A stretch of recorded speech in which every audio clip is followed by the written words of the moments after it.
بسم الله الرحمن الرحيم وبه نستعين والصلاة والسلام على سيدنا محمد أشرف شمس الهداية واليقين.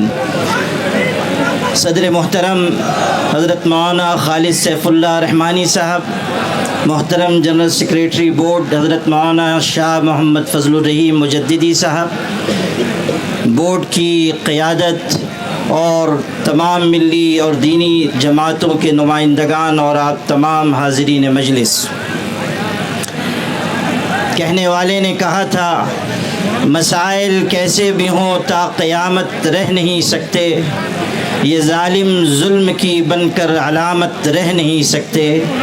جن کا عزم ہے کہ ہم کو چین سے جینے نہیں دیں گے وہ جان لیں کہ خود بھی سلامت رہ نہیں سکتے۔ حضرات گرامی، ابھی ہمارے بہت سے فاضل مقررین نے یہاں گفتگو کی اور یہ ہمارے لیے خوشی کی بات ہے کہ مختلف مذاہب کے نمائندگان نے بھی یہاں بات چیت کی۔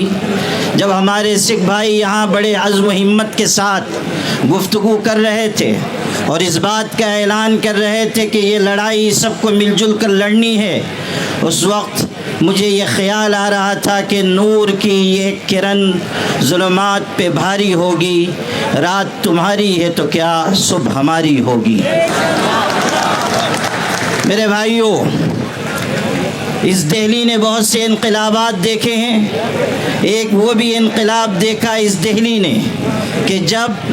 اپنے حق کی لڑائی کے لیے ہمارے کسان بھائی آئے اور انہوں نے حکومت کو اپنے آگے جھکنے پر مجبور کیا۔ میں یہ بتانا چاہتا ہوں کہ ہمارے کسان بھائی روزی روٹی اور جان کے مسئلے کو لے کر آئے تھے، وقف کا معاملہ ہمارے ایمان کا مسئلہ ہے، اس لیے ہم کسی بھی قیمت پر اس میں حکومت کی مداخلت برداشت نہیں کریں گے۔ میرے بھائیوں، اس ملک کا جو رخ اور رویہ ہوتا چلا جا رہا ہے اور ملک میں برسر اقتدار طبقہ جس راستے پر جا رہا ہے اس سے ملک کے باشندوں کی تشویش بڑھتی جا رہی ہے۔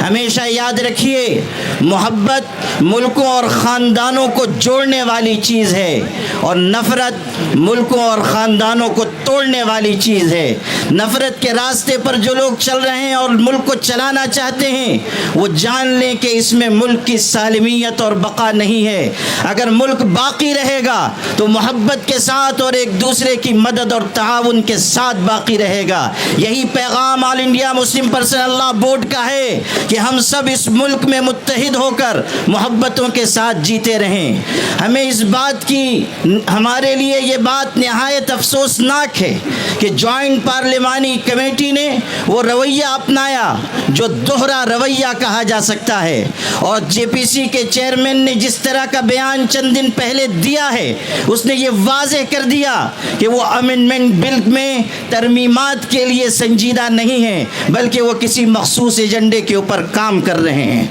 ہماری طرف سے یہ بات جب کہی گئی کہ ہم اس سلسلے میں آگے بڑھیں گے اور احتجاج ہو سکتا ہے اور یہ بھی ممکن ہے کہ شاہین باغ کی طرز پر کوئی احتجاج کیا جائے، تو کہنے والے ایک شخص نے کہا کہ جلیان والا باغ کو نہیں بھولنا چاہیے۔ ہم ان کو یہ یاد دلانا چاہتے ہیں کہ اگر آپ جنرل ڈائر کے راستے پر چلنا چاہتے ہیں تو سن لیجئے، آپ کی گولیاں کم پڑ جائیں گی، ہمارے سینے کم نہیں پڑیں گے۔